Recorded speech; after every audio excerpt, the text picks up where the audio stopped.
I am so glad you are here. It is alive on Wednesday, February 11th, 2026. So let's get into it, shall we? First, what are we drinking? What are we wearing? Well, my tea today, kind of becoming my favorite for the moment, lemon balm, ashwagandha, a little burdock, and a cardamom pod. Oh, scrumptious. Delicious. What are we wearing? Well, beyond my various marriage rings, I've got a beautiful little pentacle in here with an amethyst. I've got this little rough cut beauty. I've got this, another amethyst, and this little silver ring here. The other rings are all about the fact that I was married until I wasn't. Not divorced. I'm a widow. But that's what I'm wearing. That's what I'm drinking. So let's get on to coming in for a reading and who reads when and what the schedule looks like. We've got readers almost every minute we're open as a general rule, and many of the staff are also qualified as readers here. To qualify, you audition. You have to show several things when you audition. You have to show that you know what the system you're using well. So if you are using tarot, you can't be looking up stuff in a book. If you're using runes, you really got to know the meanings of what you're looking at right off the bat. You also have to be capable of giving a good reading, and you have to be capable of giving a reading that doesn't necessarily use the language you could get away with using with your friends. So it's a slightly more polite sort of language style that we look for. It makes sense. You're reading for strangers, and you do literally audition. You give, usually me, I'm the one doing the interviews, so it's usually me, just a short reading, a 5 to 10-minute reading, just to show that you know what you're doing. And that almost always goes fairly well. So the readers then get to come in on the schedule they want to adopt. We encourage a stable, steady schedule because it helps you guys find them when you want them. Hi, good to see you. The readers that are coming in, oh, and thank you for asking how I'm doing. I am doing pretty well today. It's a stressful world, but we are plowing ahead. We've got some exciting events coming up to tell you about for that. But the readers. So if you would like a reading from Eshu, who does palmistry and tarot, which means he's auditioned on both, he's here on Sundays, the whole day, noon to 6. He is here on Wednesdays and Thursdays. I'm sorry, there's 4 days. He's here on Wednesdays and Thursdays. Wednesdays, the whole afternoon, noon to 6. Thursdays, just the first half, noon to 3. He splits that day with another reader. And Saturdays, again, noon to 3, because he's splitting that day with another reader. If you want an oracle card reading from probably Daryl, and I recommend even just getting a tour of the deck, which he will show you his deck for free because it's unique to him and designed specifically by him. I will not say painted, or because he definitely did it with some assistance, but it's his design work. It's beautiful. It's a large oracle deck, and it's cut in hexagons, so you can lay them out next to each other, which is amazing. And Miriam, if you want to start streaming, by all means, reach out to us through the Facebook page, and I'm happy to have a little conversation with you about it. But Daryl is here on Mondays from noon to 2, only here till 2, Tuesdays 3 to 6, and Fridays 4 to 6. Morpheus does dream interpretation on Mondays for the rest of that day, starting at 2 until we close up at 6. And the wonderful Ravenwolf is in doing his tarot readings noon to 3 on Tuesdays, 3 to 6 on Thursdays, and 1 to 4 on Fridays. Again, Miriam, happy to talk to you about streaming, but that's not what this cast is about. So do feel free to reach out through Facebook and we can chat there. And Margaret, the wonderful Margaret, is in on Saturdays from 3 to 6. So if you're looking for a reading from Margaret, you got one shot a week. She's very good. They're all very, very good. They're all $2.50 a minute plus tax. And of course, when you come up to the register, whoever's at the register might ask you if you would like to leave the reader a tip. It is not obligatory, but of course, we're going to ask on their behalf, just in case. And then they will get that tip usually shortly after you leave. Some people bring cash and they tip out with cash. when they leave the reader's table, and that's great too, but we're also happy to wrap it into your purchase. Hey, Miriam, if you have any questions about what we're talking about, I'm happy to answer them. These other questions are just things that are not appropriate for this time and space, but thank you so much for your comments. So that's the readers. Now, what have we got coming up for, where's my class list? Oh, there she is. Let's look at our class list. And I have 2 reminders on here because I keep forgetting to say that there's off-street parking in this neighborhood if you need it.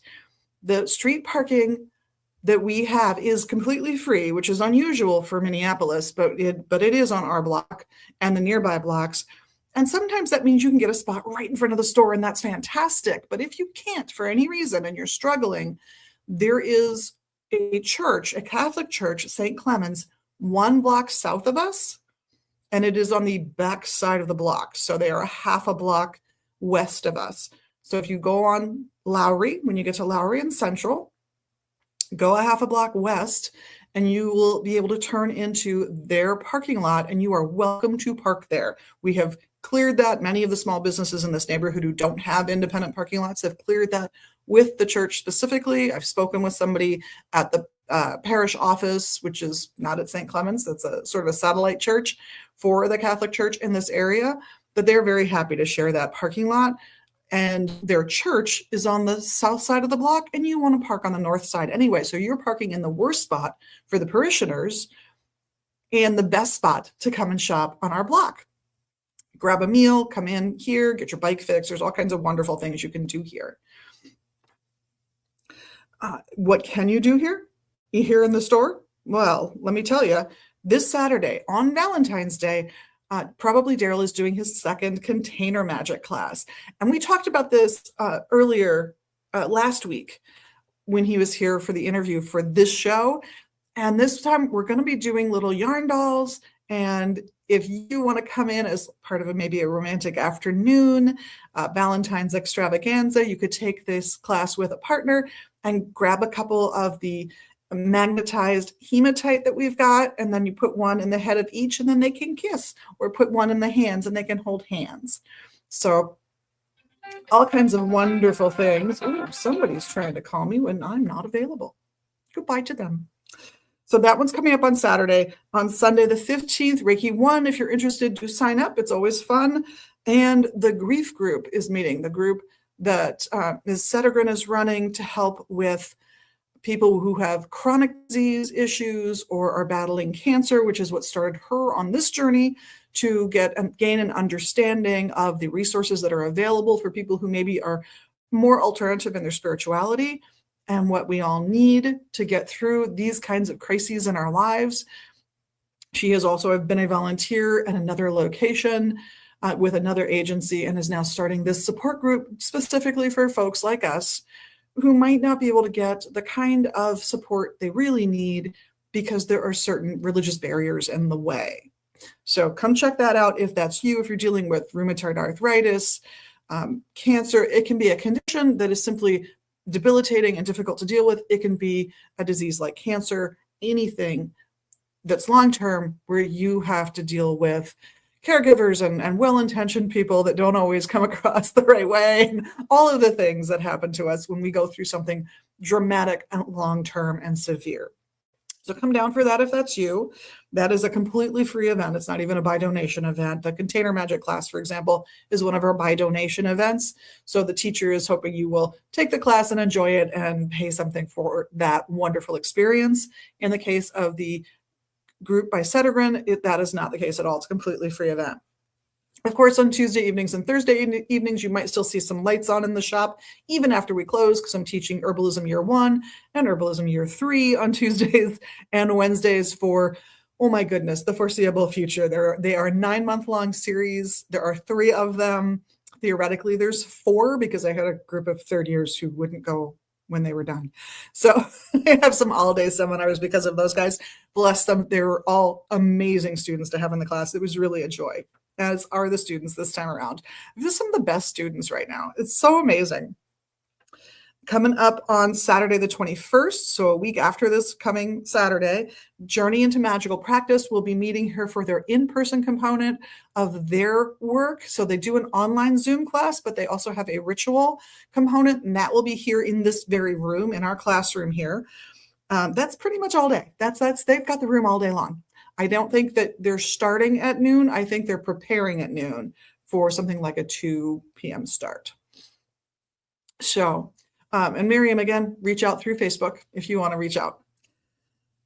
The following Sunday, the 22nd, we've got sort of the Gardnerian Pre-Initiate discussion group happening. If you're interested in checking that out, you're welcome to. That's at 10. I would recommend pre-registering because we're not open. So it's good to know to expect you to make sure we unlock the door when you get there. There's a Reiki share at noon, so soon after that when we do open. And Palmistry 101 is at 4 p.m. and SU should be back teaching that. I will not be coming in and subbing again, we hope. He's amazing and he will get in depth. So last time he wasn't able to be here and I just did a quick gloss of, many basics of palmistry for the people who came to the class, and it was a real delight to be able to teach that. But he's going to get into the nitty-gritty and go a little deeper, which is going to be a fascinating study. So if you're into palmistry or want to be, come check that out. That's another by donation class. That's on the 22nd at 4 p.m. The last Saturday of the month, the 28th, the last day of February, Alliance Coven will be back meeting again at noon. So if you're interested in checking them out, this is their intro series. You don't have to have attended the previous ones to show up at this one just to check them out. They're a really good group of people and they present their information really well, intelligently, and are really open to the kinds of questions that you might have based on what they're talking about that time. There's a whole list of topics for them. So by all means, check it out on our website, magisbooks.com, and get all the details on all of these. In fact, if you click the QR code that, if you can see it, is going to be up in this corner, that's going to take you to our events page and you'll be able to check out all of the events there. Is there anything else? Oh, yes. We also have Magical Astrology with Adam on that Sunday, the 28th, and that's at 3. So noon to 2 for Alliance Coven, and then starting at 3 for Magical Astrology. This has been the best series that Adam's done. It's been the one people have absolutely loved. There's always people coming to the class. It's always a fun time, and it's another by donation class. Right now, all of our divination classes are by donation classes, and we've been having a blast with them. So there's the Tarot Lab, there is Palmistry 101, there's Magical Astrology. They're all wonderful. I recommend checking them out. Again, that QR code will take you right to the events page. So that's what's happening. So let's talk. And if you are watching this and you're wondering about other social medias, thanks for asking, Miriam. You can catch this on Facebook, YouTube, where I will repost them, Instagram, Kik, and there's one more, and I honestly can't tell you what it is. I don't know what the little purple thing means. But we're up on 5 different social medias, so you can always reach out to us through any of those. But I have some amazing things that have come in by local makers recently. They're absolutely wonderful, and I cannot wait to show you. I'm going to start with, I'm going to call it the bargain basement one. I love these. So I've so many. I'm going to show you how many I have, and then I'll let you see it up close of 1 or 2. All of these amazing keychains. They're $5 each. I know, it's a great price by Probably Daryl. And so they range from, the very cute. Here's one with a moth. We've got moths. We've got butterflies. There are Celtic knot pieces here. Some of them are quite wee and precious, like these. So this one actually has, see if I can display it properly there, 2 little charms on it. They are wonderful. 2, there are ones that have crystal points on them. So look at that. It's a little tiny mini pendulum. And it's your keychain. I think that's incredibly clever. There are tarot cards on here. There are crosses. There are metallic symbolic representations of little arrowheads. There's all kinds of fun stuff to choose from here. I see some pentacles. I see some glorious golden moons. There's another pendulum. This one has a whole bunch of little keys on it. And if I can grab one of the moons, I will show you the moons. You grab all these. So we've got here They like each other. Well, then I will show you together. We've got a moon and a pentacle, and we've got this adorable dragon. Again, we'll get them apart for you, when you want them. But they're all $5. They are from Probably Daryl. If that name sounds familiar, it's because it's one of our readers, the guy who did his own Oracle deck. And if you are looking for us on any of our socials, Miriam, you can absolutely look for Magus Books and Herbs, which is what we are here and pretty much everywhere. That said, Probably Daryl has also been playing a little bit with some molds, and he's done some of these beautiful pieces with a little black light paint. So some of these will glow for you under black light, which is fun. I think I showed these to you guys a few weeks ago, but since I was grabbing Probably Daryl stuff, I thought I would grab a few more bits and bobs, including there are several skulls. There's a clear one with gold flake in it, and of course a 5 votive candle holder right here. They're just fun and they're affordable. I mean, this is $35. This skull is only $20. You know, those little plates, because they're kind of like the beginner version for him, they're $5 for these guys, $5 each. They're a steal. Some of these things you will find up online, some you will not. The keychains, for example, there's just too many, the varieties are too big, so we're just doing this one thing. But these next pieces you will find. So these are pieces from Megan. She is a delight. She is a DFL historian, I'll have you know. But she's gotten into carving lately. I've shown some of her cross-stitch work in the past, but this is a Celtic knot she's carved up on a tile. It's $25 for a hand-carved. I don't even mean Dremel carved. I mean actually hand-carved.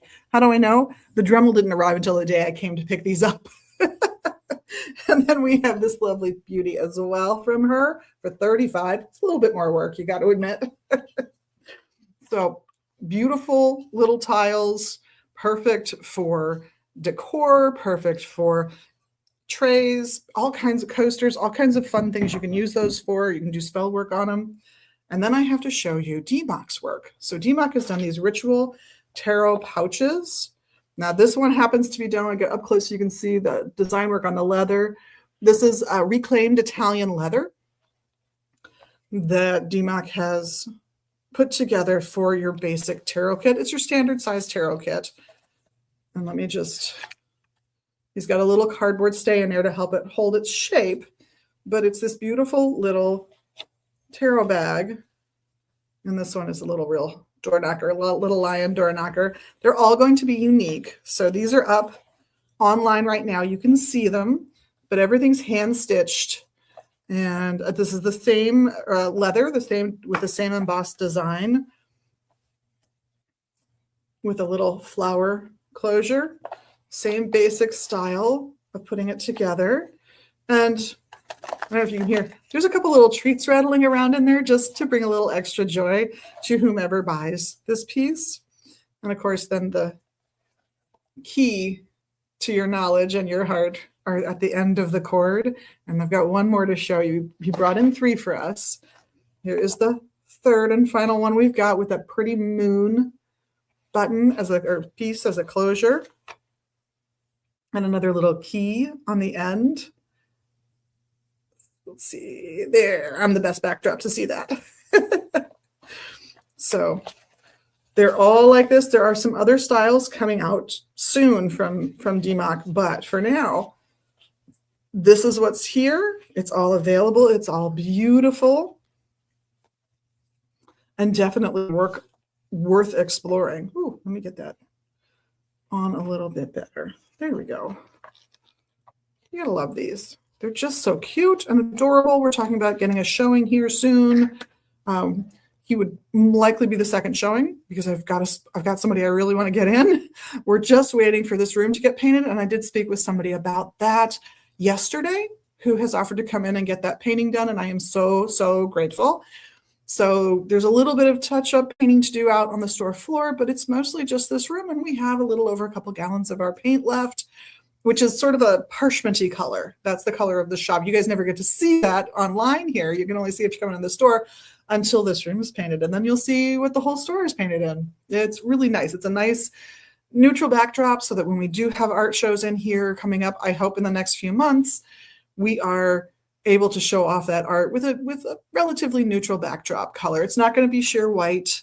And for those of you into art, please don't come at me. It's not going to be sheer white because this is also a classroom. It has multiple purposes.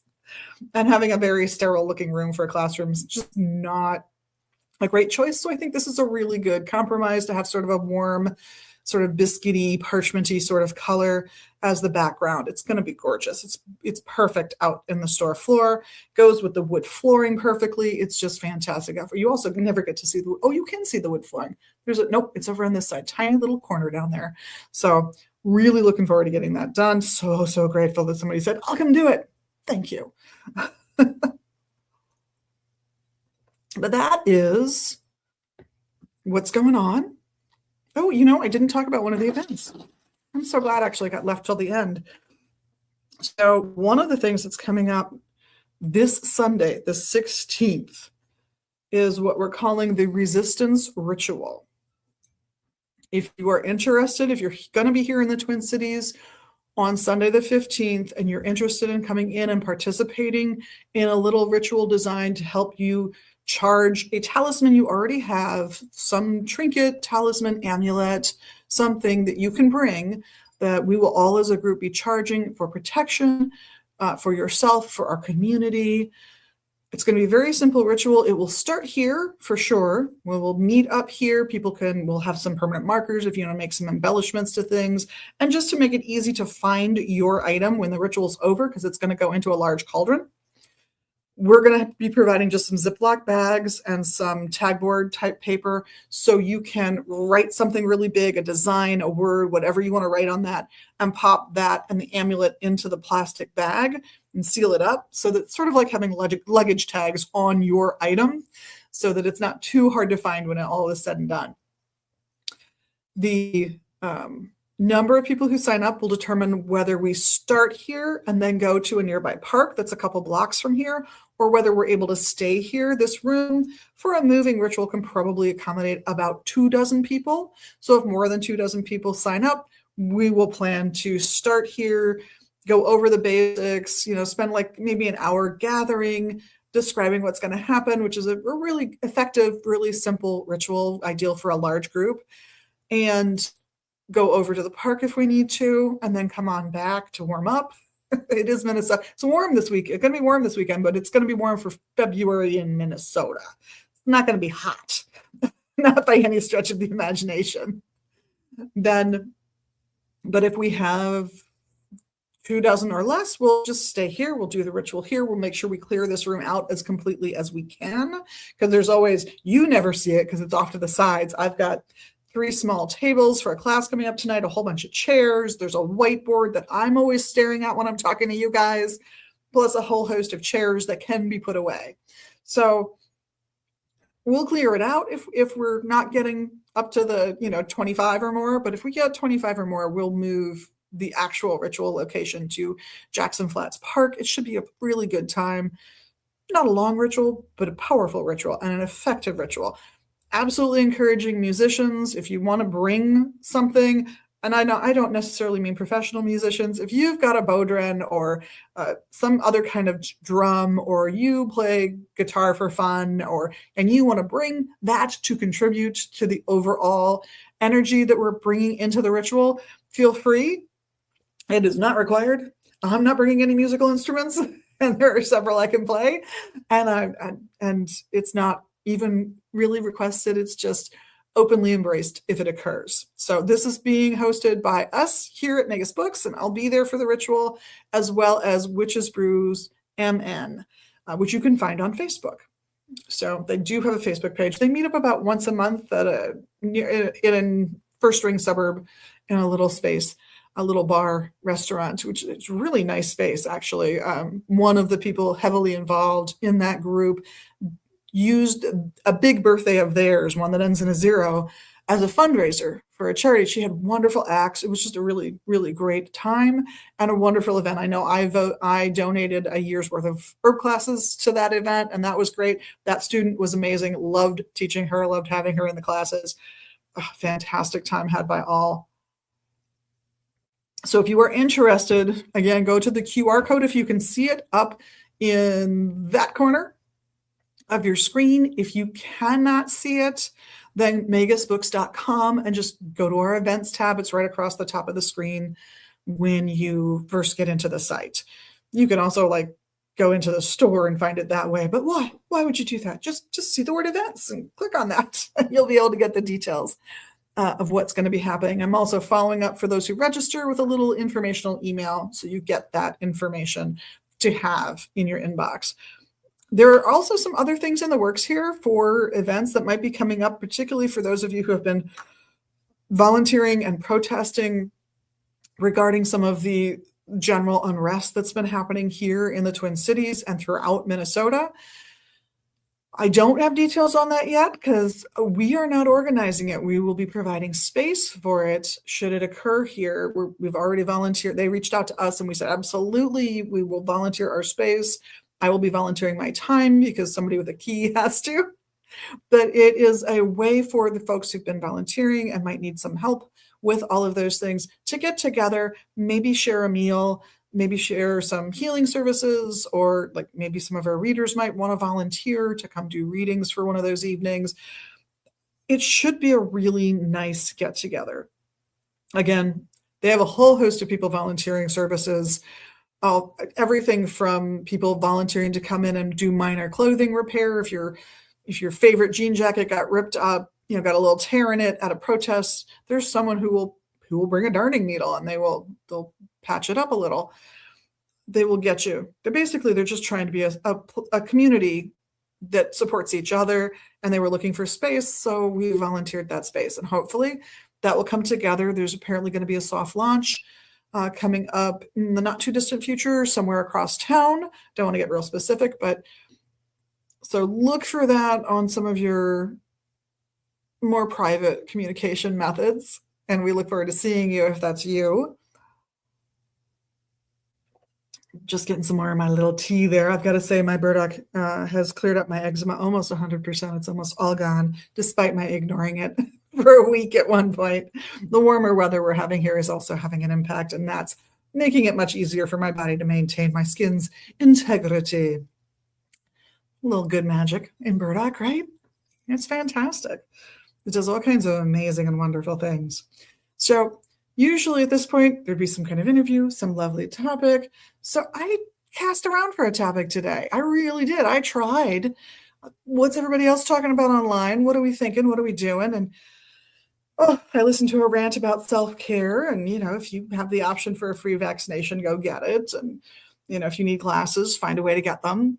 Everyone deserves to see. That was good. That was good. But I think probably just because of all of the overwhelming pressure so many of us have felt in this part of the United States recently, just not inspired. Or what's the difference between pagan, Wiccan, and witchcraft? I don't agree with any of those definitions. So maybe not the best topic for me to dive into. I would probably be a little controversial, particularly since I think that the definitions for those terms change depending on who you ask and even what day of the week it is. So be prepared for flexibility. If you're working with definitions and you're really looking to nail it down, I've got to be honest, it's very fluid. And the folks who do get stuck on definitions, it always looks to me like it's a little bit regional. It's just not that way. So yeah, I think because of everything that's been going on, the only thing I'm really inspired to chat with you guys about is maybe a little bit more on things like the ancestor worship I talked about on Tuesday during Magical Tuesday. And for those of you who haven't heard, we do little 5-minute videos, roughly 5 minutes, every other day of the week. This is the only long format we do. So I'm up there. I do pre-record Friday and Saturdays live because it's true. I do not come to work 7 days a week. I'm sorry. Often 6, but never 7. And so my weekend is Friday and Saturday, and I pre-record those. So I've already got one on pendulums for Saturday for you guys. And Fridays, what was Fridays? Ooh, I don't recall what stone I did on Friday, but I did a beautiful stone. And next week, I'm probably doing yellow jasper or zebra jasper. I've got to be honest, because there's some we were able to bring in. So we've got a little bit again. Got a few more stones. We did get a stone shipment in, and then we've got a few more again. So we're building out. It's going to be grand, I tell you. Got an herb order in last week as well. There were some delays with that one on the part of the herb distributor, but that's here. So I'm looking at the next herb order now that we've got that one squared away. Again, just trying to get all those holes filled in because you guys love those herbs so much. Whether you're ordering them online or coming into the shop, we're noticing you want more herbs, and we've got you covered. We're going to get more and more in, I promise. And for those of you looking at some of our specialty herbs, we're working on those too. They are a larger order when we order them, so we've got to have the pennies to get those in. So we're getting there on those.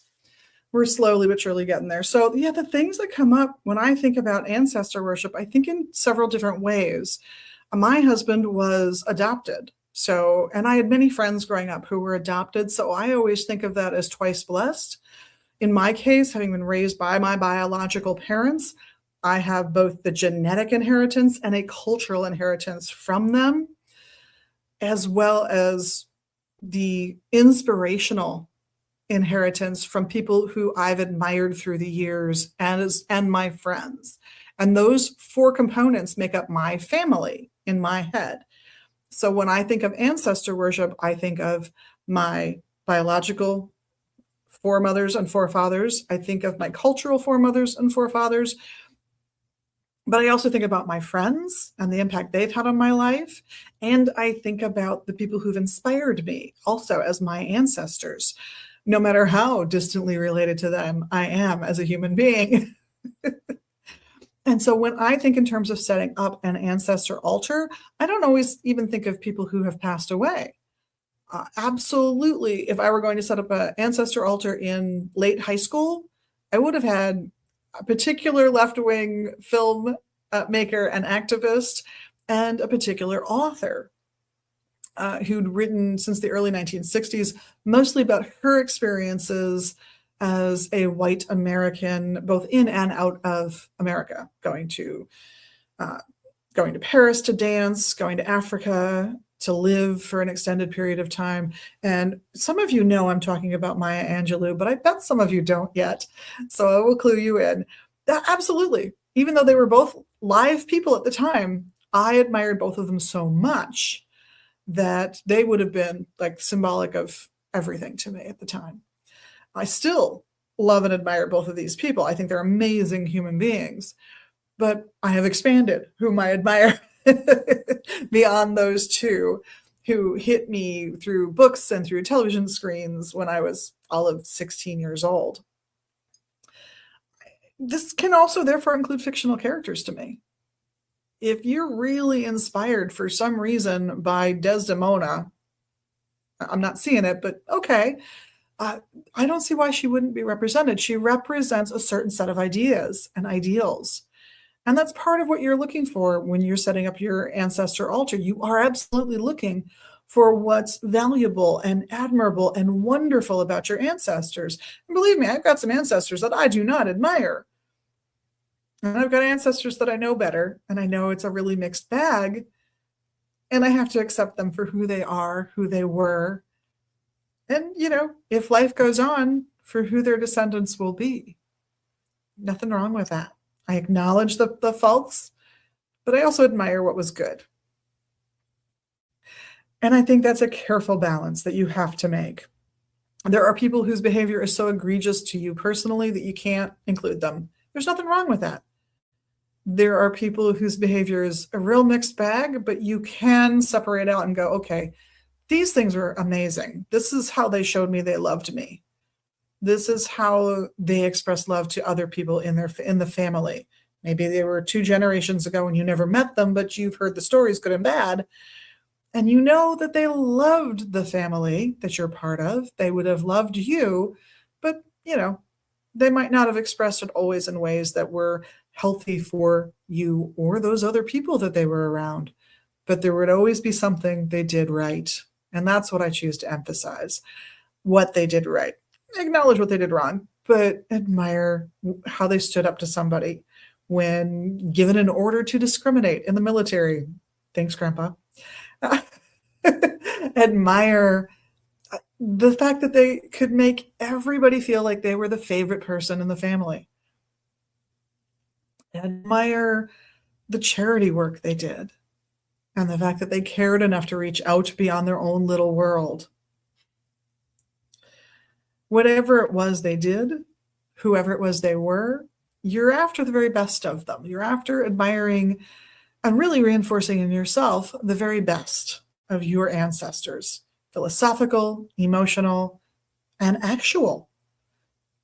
So I don't think it has to be a complicated thing, but I think you do have to set aside regular time to spend on this and on these relationships. Even though if they're about people who've passed away, they're relationships in your own head, but still those people echo around your head. If you grew up with them, you know them, or if you've read all their writings, you know them to a degree, and they're going to echo in your head. Setting aside a little time to listen to those echoes, that's really what you're looking for with ancestor worship. You want to just become a little more attuned to those ideas and what those people represent to you. And in doing that, you might find yourself suddenly seeing something at a distance and thinking, oh, that reminds me of the time when, and brings a smile to your face in a way that you would have missed had you not been focused a little bit on ancestors. And that's a positive thing that reminds you how good you are, not just how good your ancestors were, but they're your ancestors. And being your ancestors means that there's a little part of them in you. And you can admire that trait that you share, or that trait that you're working on and improving. Even if it's a trait that they didn't do that well with, but you figured it out. Congratulations, by the way. And you're improving it. And that's amazing. And it's a good reason for those folks to be part of your ancestor altar. How often should you do this? Well, that's up to you. For some people, it means bringing flowers to a gravesite once a year, maybe on Mother's Day or on a birthday. For others, it means giving a little offering once a week or once a day. And if you are going to leave an offering that can go bad, I'm just going to say that what you're offering is the spiritual essence of the item, not the item itself. So once it's been left out overnight, it's time to either use it or dispose of it, because they've gotten what they wanted out of it by that. So by all means, leave out that apple for them, but don't be afraid the next day to pick it up and either sacrifice it to the earth, compost it essentially, or to eat what is left yourself. They have gotten the taste of the apple, the spiritual taste of the apple themselves already. You're just graciously helping them dispose of the leftovers at that point. As you go through that, also be prepared to gain new insights to how those people lived and worked and what their lives were like, and how that impacted their relationship with you, if you had one, and their relationship with everyone else in the world. You might find yourself learning more about yourself by exploring who your ancestors were, and that will help you grow and improve as a human being, and that's a wonderful thing. So don't be afraid to do that kind of work.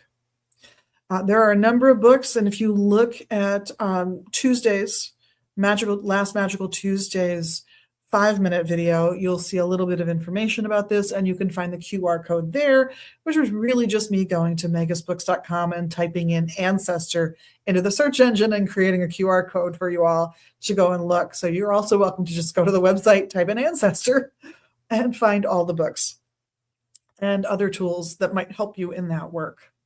Wow. On behalf of everybody here at Magus Books in Minneapolis and online at magisbooks.com, thank you so much for tuning in. I hope to see many of you at the Resistance Ritual. Register online when you get a chance so we know you're coming and we know what to prepare. And in the meantime, blessed be.